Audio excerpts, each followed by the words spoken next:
So today we're going to start our unit on exponential functions.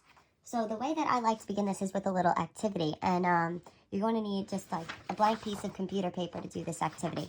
So there's a theory. Did you know that you couldn't fold a piece of paper in half more than 8 times, no matter how big the paper is? So if you want, you can grab a computer paper, you could grab, if you have a big poster board piece of paper and you want to try this on, you could get a little piece of paper, whatever you want, and we're going to be folding the piece of paper in half and see what happens if we can fold it in half more than 8 times or not. So you can try this right now. Now, in half means that you need the paper to be actually in half. So you can't fold it so that it's like this, because that wouldn't be half. So it could be in half. It could be long ways, or you could fold it in half the wide way. Whatever you want, just try to fold the paper in half 8 times and see if you can do it more than that. All right, so while we were folding the paper in half, you should have noticed as you folded it, there were a different amount of sections. So if I don't fold my paper at all, I have my one piece of paper here. How many sections are there? Well, it's just that one section. So that's why I folded the paper 0 times. I had 1 section. Then what I want you to do is we're going to fold the paper 1 time. So when I fold my paper 1 time, I open it back up, and there are just my 2 sections. So I'm going to fill this in. 1 time, I have 2 sections. Then I folded it once already. I'm going to fold it in half again 2 times. So I'm going to fold it 2 times. Then when I open the paper back up, I'm going to see that I have 1, 2, 3, 4 sections. So if I fold it twice, I have 4 sections. Now what happens if I fold it 3 times? So right now I'm going to fold my paper 3 times. So I have 1, 2, I'm going to fold it a 3rd time. And then I'm going to open it back up, and I'm going to see how many sections do I have after I fold it a 3rd time. And there, let's count. I have 1, 2, 3, 4, 5, 6, 7, 8. So when I fold it 3 times, I have 8 sections. So let's try folding it 4 times. So 1, 2, 3. I'm going to fold it a 4th time. And let's open our paper back up, and let's see how many sections we have. So here, if I fold it a 4th time, I have 1, 2, 3, 4, 5, 6, 7, 8, 9, 10, 11, 12, 13, 14, 15, 16. So then let's try to fold it a 5th time. So I have 1, 2, 3, 4. Let's fold it 5 times. And let's see how many sections. And by now, you might be able to notice a pattern. You might be able to predict how many sections there are going to be. So let's open it back up. And let's see, here I have 1, 2, 3, 4, 5, 6, 7, 8, 9, 10, 11, 12, 13, 14, 15, 16, 17, 18, 19, 20, 21, 22, 23, 24, 25, 26, 27, 28, 29, 30, 31, 32. So there are 32 sections. So then what if you folded it 6 times? How many sections would there be? So I want you to fold it 6, 7, and 8 times and fill in how many sections there would be. So if you kept going and you folded the paper 6 times, you ended up with 64 sections. Folded it 7 times, you ended up with 128 sections. And 8 times, you ended up with 256 sections. How could you figure this out if you didn't actually fold the paper? Well, you should have noticed that going here, I multiplied by 2 each time. So each time, it was multiplying by 2 to get the number of sections. So you multiplied each number.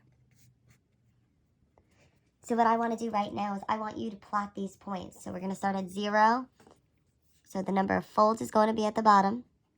And the number of sections is going to be on the side. So 0, 1. And I know that's not there, so we're going to just put that down there. Then at 1, you had 2. At 2, you had 4. At 3, we had 8. At 4, we had 16. At 5, we had 32. At 6, we had 64. With 7 folds, we had 128. And at 8 folds, we had 256. So then we're going to draw what that function would look like. And if you notice, it's starting to grow slowly, slowly, slowly. And then it grows even further. So if we look at this, we notice this from our parent functions. This is an exponential function. So the number of sections is growing exponentially. It's getting larger and larger and larger.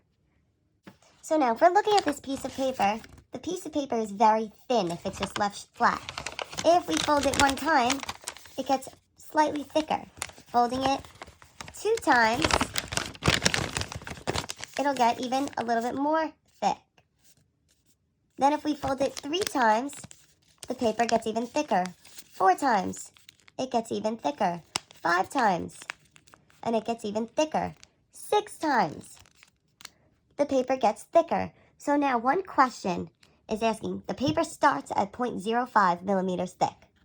How many times would you need to fold the paper so that it ended up being thick enough or tall enough to get from the Earth to the moon? So I want you to guess how many times, if you could, because we know we can't actually fold a piece of paper more than 8 times.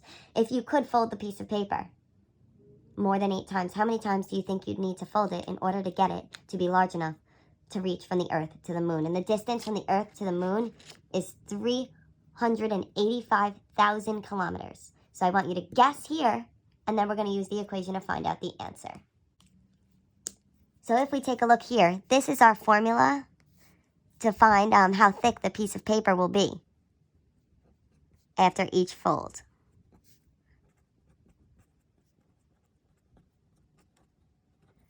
So what we're going to do here is we can use our graphing calculator in order to figure out how many folds will it be. 3.85 times 10 to the 11th.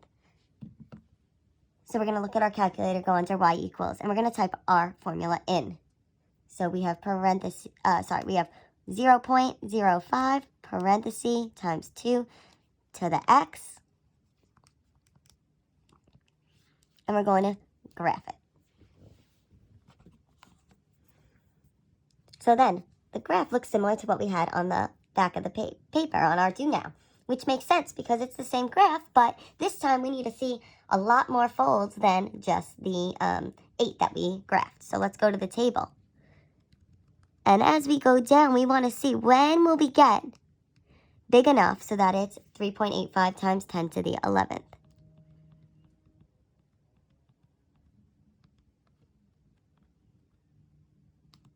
So here it's times 10 to the 7th.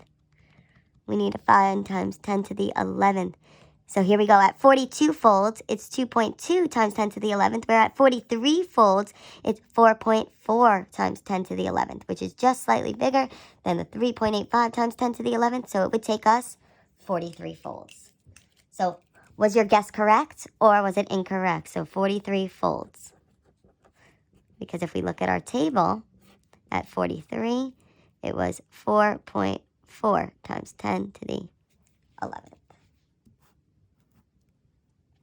So then I want you to sketch that graph. So in order to sketch that, we're going to see first, let's see, where is our first point? Our first point is at 0.05, which is very low. And then eventually we go all the way up. So just sketch what that graph looks like. So this is our introduction to exponential functions. I hope you had fun with the activity. If you have any questions, please comment on the video below.